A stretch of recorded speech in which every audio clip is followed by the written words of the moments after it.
இந்த மீன பாருங்க. ஏன் இந்த மீன் தண்ணியோட எதிர் திசையில இவ்ளோ கஷ்டப்பட்டு எதிர்நீச்சல் அடிச்சு போய்க்கிட்டு இருக்கு? இதுக்கு பின்னாடி இருக்கக்கூடிய அறிவியல் என்ன? அத தான் இந்த வீடியோல பார்த்து தெரிஞ்சுக்கிட போறோம். வாங்க. சயன்ஸ் பத்தின இன்ட்ரஸ்டிங்கான இன்ஃபர்மேட்டிவ் வீடியோஸ் உங்களுக்கு வேணும்னா, மறக்காம இந்த சேனல சப்ஸ்கிரைப் பண்ணி ஃபாலோ பண்ணுங்க. இது வந்து பார்த்தீங்கன்னா, சால்மோன் மீன். இது நல்ல தண்ணீல தான் முட்டையிட்டு குஞ்சு பொரிக்கும். மீன்கள்ல பார்த்தீங்கன்னா 2 வகை இருக்கு. ஒண்ணு ஆனோட்ரோமஸ், இன்னொன்னு கேட்டட்ரோமஸ்.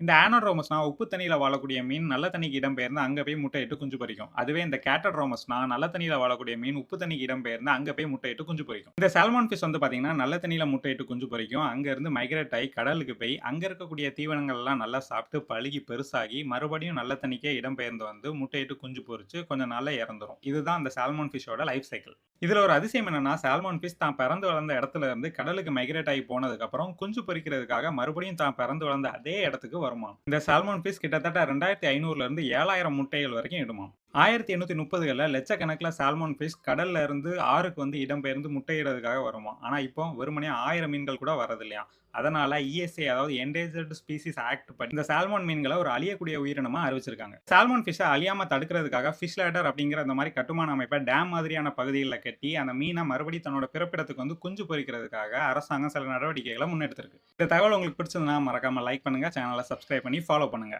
நன்றி.